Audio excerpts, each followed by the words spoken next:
Nah, kalau itu kita lakukan, nah syarat daripada pengamal sawakidya itu asal mau melakukan itu. Di samping itu, syarat yang mutlak, setiap pengamal harus menjadi pejuang. Setiap pejuang harus menjadi penyiar. Pejuang apa? Pejuang wakidya. Pejuang wakidya itu apa? Pejuang itu melakukan sesuatu untuk menyelamatkan diri kita, keluarga kita di samping umat, dari rusaknya keimanan. Itu berjuang. Ya, sedang wakidya, golongan orang yang bertauhid kepada Allah. Berjuang dan wakidya itu bergandeng usaha untuk melakukan sesuatu dalam rangka menyelamatkan diri kita, keluarga kita, umat masyarakat dari rusaknya keimanan, dijadikan golongan orang yang bertauhid kepada Allah Subhanahu wa Ta'ala. Itu pengertiannya. Terus mari kita introspeksi diri. Selama ini sudahkah kita melakukan perjuangan itu?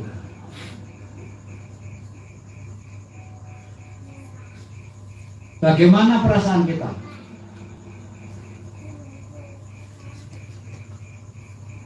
Sudah atau belum?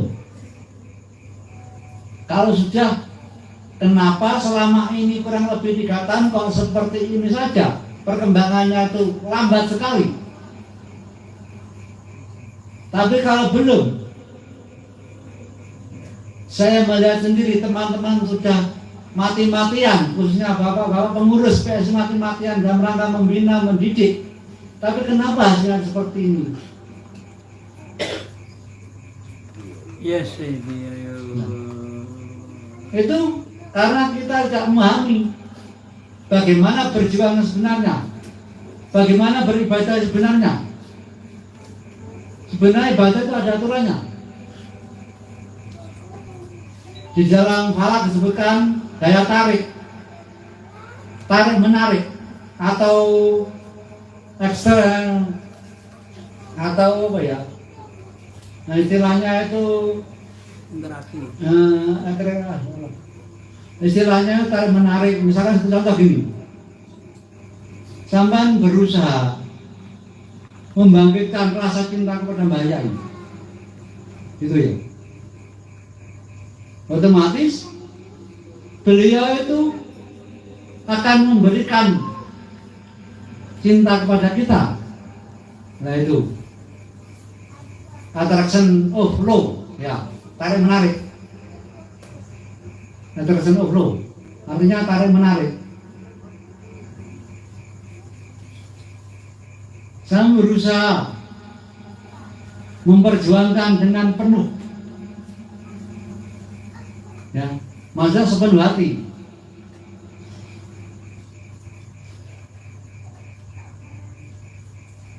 Akhirnya usaha sampean yang sepenuh hati itu mendapatkan daya tarik yang lain, bisa berhasil. Kenapa ini tidak berhasil? Maaf, karena kita tidak sepenuh hati, masih setengah-setengah. Karena apa? Karena hasil,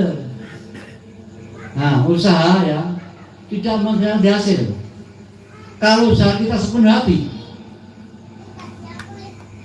ya, di dalam al-falak tarik menarik, insya Allah hasilnya maksimal. Itu tadi attraction of love, tarik menarik. Kita sungguh-sungguh hati, mereka akhirnya kena daya tarik kita. Mereka juga sungguh-sungguh mau melaksanakan apa yang kita inginkan. Dalam hal ini ada cara-caranya. Misalkan kita pada waktu berdoa, dan berdoa itu jangan mulah-malih, jangan pagi tempe sore tahu, jangan. Setiap kali berdoa kita harus istiqomah, rutin. Seperti contoh, saat ini kita mohon, ya Allah, pertama, ampunilah kedua orang hamba. berilah inayahmu atau pertolonganmu, berikanlah rahmatmu atau kasih sayangmu, berikanlah orang tuaku kebahagiaan di sana, jadikanlah alam kuburnya indah, terang, wangi, dan luas. Itu besoknya harus itu yang pertama, jangan yang lainnya. Kemudian yang kedua, ya Allah, ampunilah dosa-dosa hamba selama ini mulai balik sampai sekarang. Dengan pertolonganmu, dengan kasih sayangmu, ampunilah dosa-dosa anak istri saya, ampunilah dosa-dosa teman-teman saya, pengawas pejabat dia. Itu harus terus istiqomah. Misalkan saat ini kita habis sholat, kita berdoa. Ini habis sholat misa kita berdoa, ya Allah, ampunilah kedua orang hamba, hamba. Ya. Berikanlah inayah dan rahmatmu, jadikanlah alam kuburnya indah, terang, luas dan wangi. Yang kedua, ampunilah dosa-dosa hamba. Besok subuh jangan kita balik, ya Allah, ampunilah dosa-dosa hamba, jangan. Itu menyebabkan terhalangnya atas ulu. Terhalangnya gaya tarik tadi. Harus istiqomah. Berdoa harus tetap istiqomah. Yang pertama terus, yang kedua, yang ketiga terus. Kalau bisa belajar dicatat, setiap hari dibaca, jangan diapakan, nanti apa sendiri. Itu termasuk salah satu cara untuk memaksimalkan ijabah daripada Allah Subhanahu wa taala. Dan di situ ada waktu-waktu yang mustajab. Waktu-waktu yang baik untuk berdoa. Yang pertama, doa yang mustajab dan ijabah itu antara asar dan maghrib hari Jumat. Yang kedua, saat ayam jantan berkokok sebelum jam 12.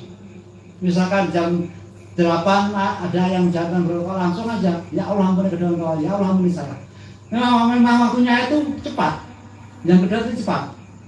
Sekarang ada waktu-waktu yang mustajab dalam 7 hari aja hanya 3 jam antara asar dan maghrib hari Jumat. Dan setiap harinya di saat ayam jantan berkokok sebelum jam 12 itu ada malaikat di sekitar kita. Kita mohon kepada Allah, ya Allah ampunilah. Terus syukur ayam bersosotan itu bisa kita mohon banyak. Ya Allah, ampun dosa orang tua hamba, ampuni saya, ampuni semuanya. Tapi yang jelas, kalau misalkan satu kali kok, ya Allah ampuni dosa hamba, pertama ampunilah dosa-dosa orang tua hamba, ampuni hamba. Jadi kalau hidup saya manfaat, saja. Insyaallah itu sudah bagus. Tapi yang jelas kalau berdoa itu jangan diubah-ubah. Misalkan yang pertama tadi itu A, B itu jangan diubah. Insya Allah itu nanti bisa hafal hati kita dan bisa sampai ke hati. Kalau diubah kita mikir. Kalau tidak diubah nomor 1 tadi, ya Allah ampuni dosa-dosa orang tua hamba dan seterusnya. 2, ya Allah ampuni dosa hamba, anak keluarga hamba, keluarga hamba, teman-teman hamba. Yang 3, ya Allah jadikan hidup saya manfaat, jadikan anak soleh, jadikan anak saya anak soleh-solehah. Itu nanti berdoa juga, setiap berdoa itu aja 1, 2, 3, jangan diubah. Kalau diubah nanti bisa gaya tarik itu bisa tidak berlaku. Karena apa? Gaya tarik itu kalau kita sampai terus menerus kita ulang-ulang setiap habis sholat itu juga bagus. Jadi di sini yang ketiga itu waktu yang mustajab untuk berdoa setiap habis sholat 5 waktu. Jadi yang pertama tadi hari Jumat antara jam asar, habis asar awal sampai menjelang maghrib.